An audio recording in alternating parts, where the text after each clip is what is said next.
bakit ka nagpa-party? Sabi ko, is coffee. Tapos noon, yung party ay masama. Ginawa lang yung isitan yung party.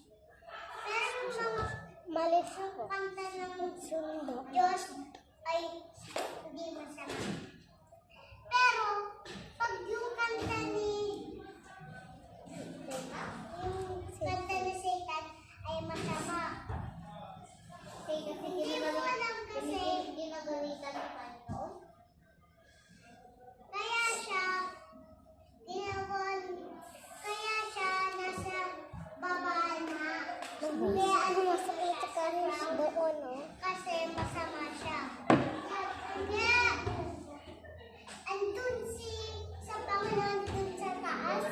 Kasi mabait si Lord. Dahil si Satan masama. Kaya Diyos bad yun eh. Diba? Kung may mga masasama, napupunta sa hell.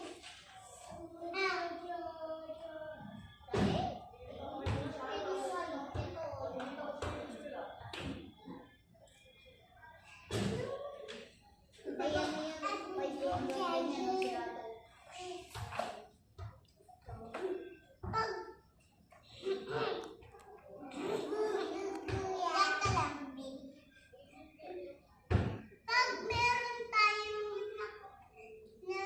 nangako sa bahay, tawagin mo yung pulis. Sabi ko, help me.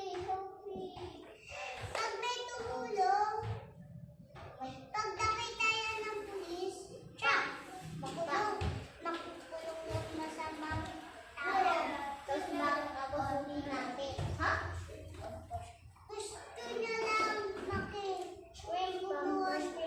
Kasi mahirap siya, kaya siya nagnanakaw. Kasi gusto niya sa kanya lang ng pera. Pwede naman. Share yung mga lahat ng people. Sa may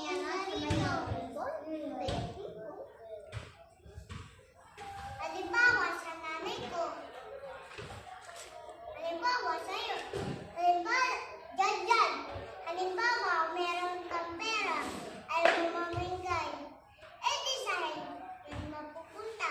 Pero, pag namigay ka rin, pero, mapupunta ka sa Nak, di ba pag mapupunta sa Panginoon, dapat tatanggapin si Jesus Christ sa puso mo?